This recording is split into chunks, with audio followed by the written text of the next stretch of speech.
Fire fighting testing में जो सबसे लास्ट पार्ट होता है स्प्रिंकलर सिस्टम की टेस्टिंग करना या फिर जो भी सिस्टम लगा हुआ है उसकी टेस्टिंग करना। तो आज का हमारा टॉपिक रहेगा hydro pressure testing of sprinkler system की टेस्टिंग कैसे साइट पे की जाती है। इसके लिए हम आपको सीधे अब साइट पे लेके चलते हैं जहाँ पे टेस्टिंग हो रही है स्प्रिंकलर सिस्टम की। ये सारे हमारे स्प्रिंकलर लगे हुए हैं साइट पे और प्रेशर टेस्टिंग मशीन से इसकी टेस्टिंग की जाएगी। ये साइट है, साइट में भी काम चल रहा है। इसमें दो तरह के स्प्रिंकलर लगे हुए हैं साइड पे, एक फ्लेक्सिबल के साथ पेंडेंट स्प्रिंकलर लगा हुआ है और साइड वॉल स्प्रिंकलर लगा हुआ है। दोनों तरह के स्प्रिंकलर इसी साइड पे। ये देखिए अभी जो आपके सामने दिखाई दे रहा है ये है साइड वॉल स्प्रिंकलर। ये एक छोटा सा होटल है, होटल के अंदर का ये काम है। और ये आपको हॉल है, हॉल में दिखाई दे रहा है ये फ्लेक्सिबल के साथ ये पेंडेंट स्प्रिंकलर है। इसकी कैसी टेस्टिंग की जाती है इसमें आपको देखेंगे कि टेस्टिंग के बीच में क्या क्या प्रोसेसेस होते हैं उसको भी समझेंगे। ये हमारी टेस्टिंग मशीन है। टेस्टिंग मशीन से हम एक स्प्रिंकलर के पॉइंट के थ्रू सारे के सारे ब्रांचेस में और उस पर्टिकुलर फ्लोर के हेडर में पानी भरते हैं। देखिए ये तरीका है, इस तरीके से इस पाइप में हम पानी भर रहे हैं। ये सब सेटअप लगा हुआ है जिसके थ्रू हम टेस्टिंग करते हैं। एक तरफ से पानी भरता जाता है और दूसरी तरफ हम जहाँ पे भी प्रेशर गेज हमने सेट किया है उसमें देखते हैं कि प्रेशर कहाँ तक पहुँच रहा है। तो ये जो पर्टिकुलर साइट है इस पे हम टेस्टिंग की रेंज रखे हुए हैं 12.5 kg, मतलब 12.5 kg पे हम टेस्टिंग कर रहे हैं। जनरली इतना प्रेशर आमतौर पे नहीं रखा जाता है, लेकिन टेस्टिंग के टाइम हम इतना प्रेशर दे के चेक करते हैं कि इतना टेस्टिंग की प्रेशर पे अगर इतना बियर कर जाता है स्प्रिंकलर या फिर कोई भी वेल्डिंग जॉइंट तो आगे चल के किसी भी की तरह का लीकेज आने के कोई भी चांसेस नहीं रहेंगे। इसलिए हम टेस्टिंग का प्रेशर ज़्यादातर ज़्यादा ही रखते हैं। इसका टाइमिंग अभी ऐसे चलेगा तुरंत। अब हम आपको लेके चलते हैं प्रेशर गेज की तरफ कि कहाँ प्रेशर गेज लगा हुआ है और कैसे कैसे प्रेशर गेज में प्रेशर बढ़ रहा है। टेस्टिंग करते समय जब हम पानी लगातार चढ़ाते रहते हैं तो एक आदमी को हमेशा प्रेशर गेज के पास ज़रूर रखते हैं, क्योंकि स्टार्टिंग में प्रेशर धीरे धीरे हाई होता है। मतलब कि अगर 1 से 5 kg तक प्रेशर की बात करते हैं तो ये प्रेशर धीरे धीरे बढ़ता है, क्योंकि उस टाइम सारे के सारे पाइप्स में, ब्रांचेस में, हेडर्स में पानी अभी भरता रहता है। उसके बाद जैसे ही 5 kg प्रेशर क्रॉस करता है तो जो प्रेशर के आगे बढ़ने की कैपेसिटी होती है वो जल्दी जल्दी इन्हेंस हो जाती है और वो जल्दी जल्दी बढ़ने लगती है।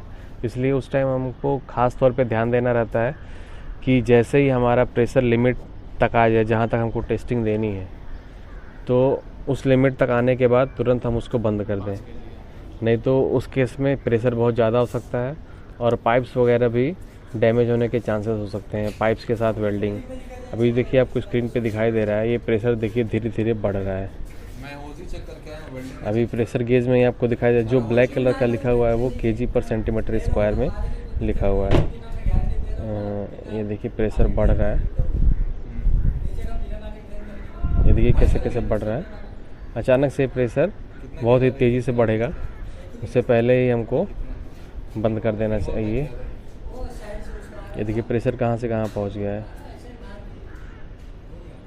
ये अप्रॉक्सीमेटली 10 kg तक होने वाला है।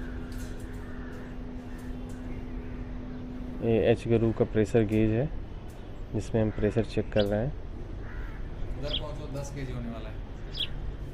8 देखिए प्रेशर बढ़ रहा है, ये धीरे धीरे करीब करीब अब 10 kg प्रेशर होने वाला है।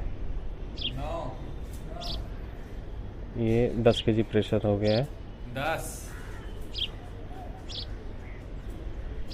और ये 10 kg से आगे क्रॉस किया है। 11 इस प्रेशर गेज की कैपेसिटी देखिए 21 kg तक दिखाया हुआ है।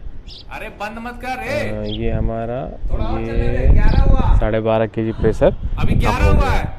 इसी के बाद से जितना प्रेशर हमको रिक्वायर्ड होता है, जो हम मैक्सिमम प्रेशर रखते हैं क्लाइंट के सामने कि हम इतने kg प्रेशर पे टेस्टिंग करेंगे या फिर क्लाइंट हमको वो प्रेशर प्रोवाइड करता है, उतना प्रेशर होने के बाद हम जो टेस्टिंग मशीन जिससे हम प्रेशर चढ़ा रहे हैं उसको हम बंद कर देते हैं, जिससे और प्रेशर ना चढ़ सके। और जब सारा का सारा पानी और 12.5 kg प्रेशर पे फिट हो गया है, उसके बाद हम पूरे साइट पे सर्वे करते हैं कि किसी भी तरीके का लीकेज तो नहीं ना है। लीकेज इन द सेंस अगर वेल्डिंग में भी लीकेज हो सकता है, या फिर हमारी स्प्रिंकलर में लीकेज हो सकता है, स्प्रिंकलर डैमेज होने में लीकेज चांसेस होते हैं। अगर हम स्प्रिंकलर को टाइट कर रहे हैं थ्रेडिंग से, तो वहाँ अगर ठीक से टाइट नहीं है, टेफ्लॉन टेप ठीक से नहीं लगा हुआ है, तो वहाँ पे भी लीकेज आने के चांसेस हैं। तो इन सारी जगहों पे हम धीरे धीरे चेक करेंगे कि कहीं ऐसा कुछ सिस्टम नहीं ना है। अगर कहीं किसी भी तरीके का लीकेज नहीं आता है तो उसी प्रेशर को हम होल्ड करते हैं अगले 24 घंटे के लिए। मतलब नेक्स्ट 24 आवर में हम चेक करेंगे कि कितना केजी प्रेशर डाउन हुआ है।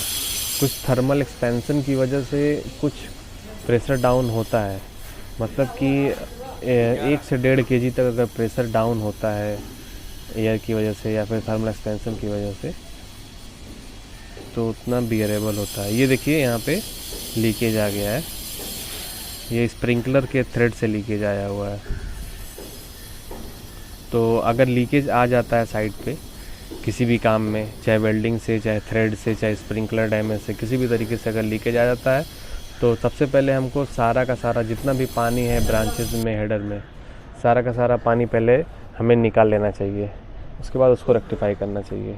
देखिए प्रेशर डाउन हो गया है, सारा का सारा पानी हमने गेट वॉल ये ओपन किया है और सारा का सारा पानी हेडर के थ्रू, ब्रांचेस से और हेडर से ही सारा का सारा पानी निकल गया है। और प्रेशर देखिए ये डाउन हो गया है, ये अप्रॉक्सीमेटली 2 kg प्रेशर तक डाउन हो गया है, मतलब ज़्यादातर पानी इसमें का निकल गया है। अब पानी निकलने के बाद वो जहाँ भी लीकेज आता है वहाँ पे हम उस चीज़ को रेक्टिफाई करते हैं। अगर वेल्डिंग से लीकेज आ रहा है तो हम उसको दोबारा वेल्डिंग करेंगे, अगर थ्रेड से लीकेज आ रहा है तो वहाँ पे हम वो स्प्रिंकलर का पॉइंट चेंज करेंगे, स्प्रिंकलर हटा देंगे वहाँ से और दूसरा स्प्रिंकलर लगाएंगे। अगर सॉकेट में दिक्कत है तो सॉकेट को हटा के नया सॉकेट को वेल्ड करते हैं।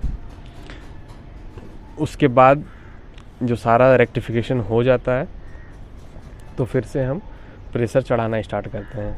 जैसा कि मैं अभी आपको बता ही रहा था कि प्रेशर अगर देखते हैं कि हम अगर होल्ड कर देते हैं, कोई भी लीकेज नहीं होता है, कोई भी किसी भी तरीके का लीकेज के चांसेस नहीं होते हैं, तो हम प्रेशर को होल्ड किए रहते हैं और नेक्स्ट 24 आवर के बाद आके चेक करते हैं कि कितना प्रेशर डाउन हुआ है। तो अगर 1 या 1.5 kg तक अगर प्रेशर डाउन होता है तो डाउन उतना होना भी चाहिए, वो थर्मल एक्सपेंशन की वजह से या फिर कुछ एयर अगर उसमें है तो एयर के निकलने की वजह से ये सारी चीज़ें होती हैं। तो अगर 1 से 1.5 kg तक प्रेशर डाउन है तो हम नेक्स्ट डे उस टेस्टिंग को ओके मानते हैं, यानी टेस्टिंग परफेक्ट होती है। लेकिन इन केस अगर हमने 12.5 kg तक प्रेशर आज सेट किया है और हम अगले दिन 24 घंटे बाद आके देखते हैं तो वो प्रेशर अगर 2 से 3 kg तक ड्रॉप कर जाता है, तो इसका मतलब कहीं ना कहीं माइनर लीकेज है, पिन होल होगा या फिर कोई भी माइनर लीकेज होगा। तो उस चीज़ को हम दोबारा से फिर से रेक्टिफाई करेंगे। ये देखिए टेस्टिंग हो रही है, 12.5 kg तक प्रेशर हमने दोबारा चढ़ा दिया है। उसके बाद 24 घंटे बाद आके हम लोग देखते हैं कि कितना प्रेशर डाउन हुआ है। If pressure will down more than 2 kg per centimeter square, then we will have to do retesting। जैसा कि मैंने आपको बताया ही है। तो ये सारा प्रोसेस था फायर फाइटिंग सिस्टम में टेस्टिंग का, कि किस तरीके से टेस्टिंग की जाती है और क्या क्या कंडीशंस होती हैं टेस्टिंग की। आज की वीडियो में बस इतना ही। अगर ये वीडियो आपको पसंद आई तो इसे लाइक करें और कमेंट करके अपनी राय दें और चैनल को सब्सक्राइब करना ना भूलें। आज के लिए बस इतना ही, मिलते हैं आपसे जल्दी ही एक नए वीडियो में। Thank you so much.